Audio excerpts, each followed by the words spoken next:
How's everybody doing out there? Well, welcome to day 25 of Corona Online School. So today we're going to finish up section 1. And so we're going to talk about the glide reflections, which we talked about last time, which was the last of the rigid motions. And then we're going to talk about things that allow for shape preserving or allows the shapes to actually get bigger and smaller in this case. So in this, what we're looking at is our glide reflection. So remember, this is one where we do a slide first, and then we reflect it across the line. So I figured I'd let you guys, since we know how to do a slide and a reflection, I'd let you do practice 1 and 2 on your own here. And then I've got you playing around with some different reflections just to see kind of what happens if you do a reflection, then another reflection, things like that, just to kind of get an idea of what takes place. And same thing here. What if we reflect one way and then reflect along another? What shape does that, or what transformation is that similar to? So finally, this is the part that I wanted to talk about, which is the dilations part. So at this point, dilations is going to be where we can actually like enlarge or shrink something. So if you think about a photocopy machine, for example, if you want to shrink something down, you can use the photocopier to make it a smaller image, or if you want to blow it up and make it bigger, we can use the photocopier to do that as well. So the big thing that we want to talk about here is the scale factor of these guys. So the scale factor, if it's bigger than 1, means that we're going to enlarge our figure, make it bigger. If it's less than 1, then that means we're going to make it smaller. We're going to reduce it. And then technically, this is kind of a weird one, but if it's equal to 1, then it means you're not changing it at all. So it's going to be exactly the same size. So that one's kind of it is possible, but the ones that we're really interested in are the ones that are either going to make it bigger or make it smaller in this case. So what we want to do, so in this case, we've got 2 different dilations that are done. And so for these, the blue is always the original, and the red is the translation, which I think is what I did in the last section too, just to make everything consistent. So in the first one, we went from the blue triangle to this bigger red triangle. So this would be an enlargement. So whatever k is, it's going to be greater than 1. And then this one, the blue one, is the big one. It was the original, and then we shrunk it down to the red one. So this is going to be a shrink in this case. And so as you can see, what we're doing to calculate the scale factor is we're looking at the ratio of the side lengths of the different shapes. So if you just follow along with the directions, you can figure out what the scale factor is and just make sure it matches with what it should be. So the first one should be k greater than 1 since we enlarged it, and this one should be k less than 1 because we shrank it in this case. So take a look at those guys and try the scale factor, and then what I want to focus on is helping you to figure out what the dilation actually looks like, because that can be the trickiest part. All right, so if you notice, I did kind of give a hint. So notice there's all these lines and stuff like that. So that's part of what you're going to do. You're going to draw these lines from your dilation point, which in this case is going to be point O, through all the vertices, and you kind of extend it through the graph because we don't know how big this is going to be, whether we're going to have enough room. And what you're trying to do is you're trying to figure out, like if you're trying to make one, you want to make it so you get the proper size and things like that. So let me show you what I mean. So in this case, we've got triangle ABC, and we want to increase it by a scale factor of 3. So the thing we want to notice is, so side BC is a length of 1, side AB is a length of 2. So if I want to increase this to a scale factor of 3, then that means B prime C prime is going to be a length of 3, and A prime B prime is going to have to be a length of 6. So that's what I'm looking for when I'm trying to kind of figure these triangles out and stuff. So let me see if I can successfully draw these lines here real quick. So I should have brought a ruler or something to do, even on my iPad. But, well, let's see. Maybe if I hold it, I can go. There we go.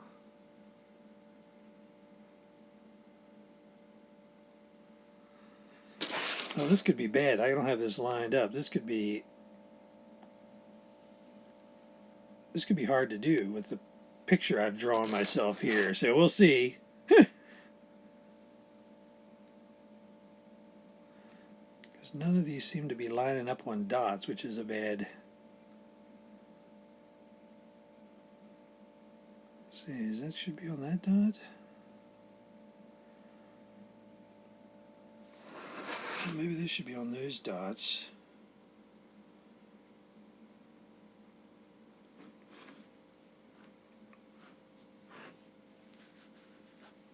Let's see.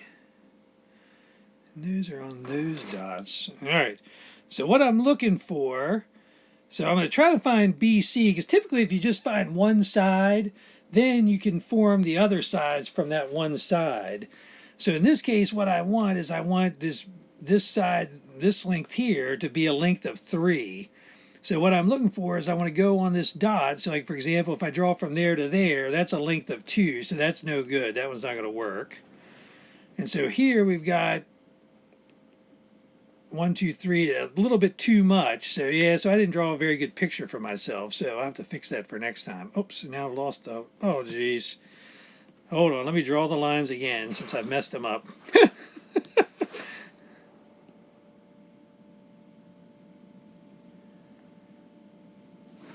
All right, let's try this one again here. Oh, that one I'm not using the right.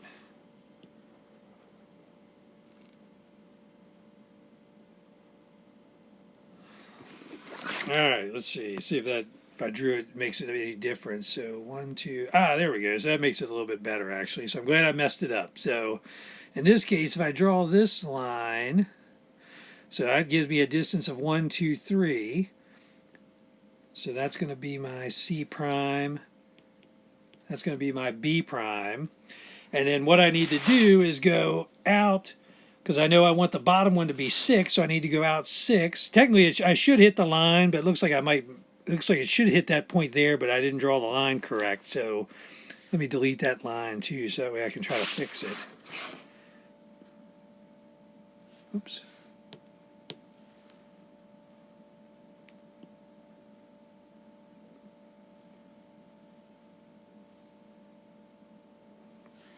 Well, I'm not going to draw the other lines because I just lost them again. But if I'm correct here, like this point should be A prime. So 1, 2, 3, 4, 5, 6. Yep, exactly. And so then we just connect our dots together. And so that's our new triangle with scale factor of 3. So let me sketch the lines in real quick since I did a good job of deleting them. So now I've taken that blue triangle. Oh, I should have drawn it in red. Darn. So maybe I'll highlight it in red since I've been doing these. There we go. So there's our dilation with a few hiccups that I made on this thing. So trying to do it on the iPad apparently is a little tricky, but all right. So let's look at example 2, which is doing the opposite. So in this case, we're trying to shrink it by a scale factor of 1/2. So again, let me get the red pen out for this. So if you want just to kind of give yourself an idea of what's going on, so you can count the sides first. So in this case, we got 1, 2, 3, 4. So since BC is equal to 4, then B prime C prime is going to be half of that. So it should be a length of 2. And then AB is 1, 2, 3, 4, 5. So in this case, A prime, B prime should be 2.5. So I'm not measuring the AC just because it's on the angle anyway. So those are going to be a little bit harder to find in general. So luckily the hypotenuse of these triangles just kind of come along for the ride anyway. But all right, so let me try this again, see if I do a better job this time. So let's start at 0, go out to A, start at O, go to C, start at O. Oops, I thought I was holding it down. So go to B, right. So the easiest thing to probably find is our B to C. And so it looks like I'm off a little bit again with my triangle, but it looks like this is going to be our B prime and C prime in this case, which means this guy here, which looks a little bit, again, I think it's off a little bit. This is going to be our A prime here. And then finally connect these two guys to get our triangle. So I've tried to make yours, apparently for whatever reason I decided to challenge myself by putting all the O's at weird spots. So I've tried to make yours a little bit easier so that the O's always line up with one of the sides, just to make life a little bit easier, because you can see it gets a little bit tricky if it's not that way. So hopefully yours will be a little bit easier to do than the ones I chose for myself here. But so at this point, pause the video real quick, go down and work on practice 6, which is doing enlargements, and then practice 7, which is doing shrinks in this case. And then when you're done, I've got a little, so skip this for now because I think I forgot to pull the PowerPoint, or I forgot to pull the PowerPoint up. But there's a cool thing that happens. So remember we talked about congruence related to side, side, side, side, angle, angle, about their measures.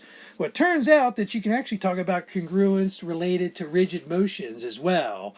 So I've got a formal slide that I'll show you, but just to give you like a brief hint. So the idea is two figures are congruent if you can find a series of rigid motions that take you from one figure to the other. And so it doesn't have to be just one. So it could be a slide and then a rotation and then and then a reflection. So if you can take a bunch of rigid motions, so again, this is congruent, so we have to make sure the figure stays exactly the same. So we're not allowed to grow or shrink or anything like that. So through a series of translations or transformations, if you can prove, kind of turn one figure into the other, then that means those two figures are congruent.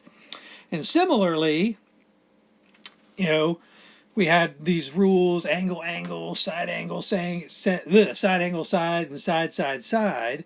Well, in this case, if we are able to take rigid motions and kind of pair it with a dilation, so either a shrink or an enlargement, then that way we can actually prove that two figures are similar in that case. So that's kind of cool that it ties in some of the stuff we did with the angles with rigid motions, being able to prove the exact same thing about shape. So I thought that was kind of neat. So all right, so next one is practice 8. So this is just like the end of the last one. So in this case we're doing dilations using this triangle and trying to see what happens to the ordered pairs as we shrink one and as we grow one, and can we talk about this in generic terms.